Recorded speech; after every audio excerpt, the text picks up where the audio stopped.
श्रीराम जय जय राम। निरभिमानी परोपकार ही भगवंताची सेवाच। प्रत्येक मनुष्याला परोपकाराची बुद्धी असणे अत्यंत जरूर आहे, पण तो कुणाला शक्य आहे आणि कुणी करावा याचा विचार करायला पाहिजे। ज्या शेतात पाणी भरपूर पुरून उरत असेल त्याच शेतातले पाणी बाहेर टाकता येते आणि ते हितावहही होते। इतर शेतांच्या बाबतीत हे होत नाही। अशा शेताला पुरेसे पाणी कसे मिळेल याचाच आधी विचार करणे जरूर आहे। हीच दृष्टी परोपकार करणाऱ्या व्यक्तीने ठेवावी। ज्या महात्म्यांनी स्वतःचा उद्धार करून घेतला, जगाच्या कल्याणाकरिताच जन्म घेतला, त्यांनाच परोपकाराचा अधिकार। मग प्रश्न असा येतो की इतरांनी परोपकाराची बुद्धी ठेवू नये आणि तसा प्रयत्नही करू नये की काय? तर तसे नाही। परोपकाराची बुद्धी आणि प्रयत्न असणेच जरूर आहे, परंतु परोपकार म्हणजे काय आणि त्याचा दुष्परिणाम न होऊ देता तो कसा करता येईल हे पाहणे आवश्यक आहे।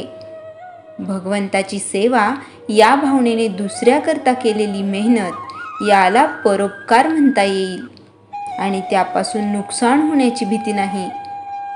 परंतु हे वाटते तितके सोपे नाही, कारण मनुष्याची सहज प्रवृत्ती अशी की थोडेसे काही आपल्या हातून झाले की ते मी केले, मी असा चांगला आहे अशा तऱ्हेचा विचार येऊन तो अभिमानाला बळी पडतो। सबब ज्या ज्या वेळी दुसऱ्याकरता काही करण्याची संधी मिळेल त्या वेळी तिचा फायदा घेऊन मनाला अशी शिकवण द्यावी की देवा, तुझ्या सेवेचा लाभ मला दिलास, ही माझ्यावर कृपा झाली। अशीच कृपा ठेवून आणखी सेवा करून घे। ही विचारसरणी जागृत राहिली नाही तर आपला घात कसा होईल याचा पत्ताच लागणार नाही। म्हणून अत्यंत जपून वागणे जरूर आहे। परोपकाराचा याचा सरळ अर्थ पर उपकार म्हणजे दुसऱ्यावर केलेला उपकार। यावून असे लक्षात येईल की परोपकाराला दोन व्यक्तींची गरज लागते, एक उपकार करणारा आणि दुसरा उपकार करून घेणारा। जगातल्या सर्वसाधारण व्यक्ती पाहिल्या तर आपल्या स्वतःवरून असे दिसते की मी एक निराळा आणि प्रत्येक व्यक्ती आणि वस्तू मात्र गणिक सर्व जग निराळे। मनाच्या या ठेवणीमुळेच जर आपल्या हातून दुसऱ्याचे कधी काळी एखादे काम होण्याचा योग आला तर मी दुसऱ्याचे काम केले ही जाणीव होऊन अहंकार झपाट्याने वाढू लागतो। म्हणून परोपकाराच्या बाबतीत अत्यंत सावध राहण्याची सूचना सर्व संतांनी दिली आहे। नामात राहिले म्हणजे अहंकार नाहीसा होऊन सावधानता येते आणि चित्त शांत होते। श्रीराम जय जय राम। चैतन्यवाणी जगात परोपकार म्हणून नावाजलेले पण भगवंताचे अधिष्ठान नसलेले मोठमोठे लोकसुद्धा मानाभिमानात कोठेतरी अडकल्या वाचून राहणार नाहीत। श्रीराम जय जय राम। संत गोरा कुंभार भाग 24। करीते माऊली लेकराची सेवा, सांभाळी सौख्याचा ठेवा, अनाथांच्या नाथा वाटे जना हेवा, ओढ लावी जीवा हरिनारायण। माऊलीचे काय वर्णन करावे, जे वसते आपणा ठाई, पूर्ण कृपेने जगास देई। म्हणून तिला भेटण्याची ओढ लागते आणि ती इच्छा पूर्ण करते। वेश पालटून भगवंत सपत्नीक तेर गावात आले अन आम्ही कुंभार आहोत आणि आम्हाला काम मिळावे म्हणून ते गावात फिरू लागले। गावातल्या लोकांना कुंभार रूपी विठ्ठल सांगू लागले, मी नावाचा विठू कुंभार, रुक्मा माझी बायको, आमचे कुटुंब मोठे आहे।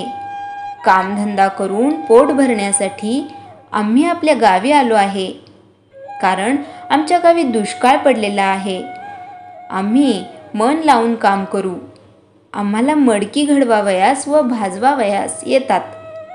आमचे काम तरी बघून मग आम्हाला ठेवून घ्या. असे चक्रपाणीचे हे सत्य बोलणे कोणाला कळेना. तेर गावातील प्रत्येक जण म्हणू लागला, हा गरीब कुंभार आहे, त्याला गोरोबांच्या घरी पाठवूया. आणि गावकरी विठू कुंभाराला सांगू लागले, आमच्या गावचा गोरा कुंभार, त्याने आपले हात तोडून घेतले आहेत, ते तुम्हाला कामधंदा मिळेल. गावकऱ्यांच्या सांगण्याप्रमाणे देव गोरोबाच्या घरी आले आणि गोरोबांना म्हणतात, आम्हाला काहीतरी काम द्या, आम्हाला पैशाची अपेक्षा नाही, आपण जे सांगाल ते काम करू. यावर गोरोबा काका विचारतात, आपण कोण, कुठले, आपले नाव गाव सांगा, तुम्ही कोणता कामधंदा करू शकता. त्यावर भगवंत म्हणाले, मी विठू कुंभार, माझी बयो रुक्मा कुंभारीन, आम्हा दोघांची एकमेकाला साथ आहे. हे गाढव आमचे कामधंद्याचे वाहन, आम्ही कारागीर आहे. मडकी भाजणे घडणे हा आमचा व्यवसाय आहे. आम्ही पंढरपूर भागातील रहिवासी, आमच्या भागात पडलेला दुष्काळ आहे, म्हणून कामधंद्याच्या शोधार्थ पोट भरण्यासाठी देशोदेशी फिरत आहोत. पण हे सांगताना आपण भगवंत आहोत हे कळू दिले नाही आणि म्हणाले, आपण द्याल ते काम करू आणि मिळेल ते पोटाला खाऊ. गोरोबांनी त्यांना आनंदाने कामाला ठेवून घेतले. तिघेही गोरोबांच्या घरी आनंदाने राहिले. अनभक्ताच्या घरी देव माती वाहू लागले. नाना प्रकारची मडकी घडू लागली. प्रेमाने भक्ताच्या घरी काम करू लागले. गरुड माती वाही, विठ्ठल चिखल तुडवी, रुक्मिणी पाणी भरी, रांधे स्वतः गोरा हरी. विठ्ठल चाकावर नाना प्रकारची गाडगी मडकी तयार करू लागला.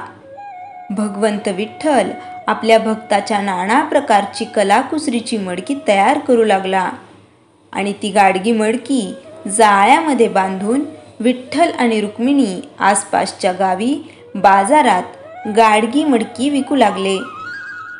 विठ्ठलाने कुंभार वेशात तयार केलेली मडकी घेण्यासाठी आसपासच्या गावातील व तेरमधील स्त्रिया मडकी घेऊ लागल्या. स्त्रिया विठ्ठलरूपी कुंभाराचे कौतुक करू लागल्या. कुंभार वेश धारण केलेले पांडुरंग आणि रुक्मिणी दिवसभर कुंभारकाम करीत असत. उभयंतांना कामाचा कंटाळा असा नसे. संध्याकाळी रुक्मिणी स्वयंपाक करी. गोरोबा आणि विठ्ठल एका पात्रात जेवत असत. संती रामी यांना वेगवेगळ्या पात्रात वाढी आणि गरुडासाठीही स्वतंत्र पात्र करीत असत. रुक्मिणीने केलेल्या स्वयंपाकाचा सर्वजण आस्वाद घेऊ लागले. एके दिवशी गोरोबा व विठ्ठल एका पात्रात जेवू लागले. विठ्ठल गोरोबाच्या मुखी घास घालून भक्ताला भरवू लागला. गोरोबाही विठ्ठलला भरवू लागला. श्रीराम जय राम जय जय राम. जयाच्या जनी जन्मनामार्थ झाला, जयाने सदा वासनामात केला.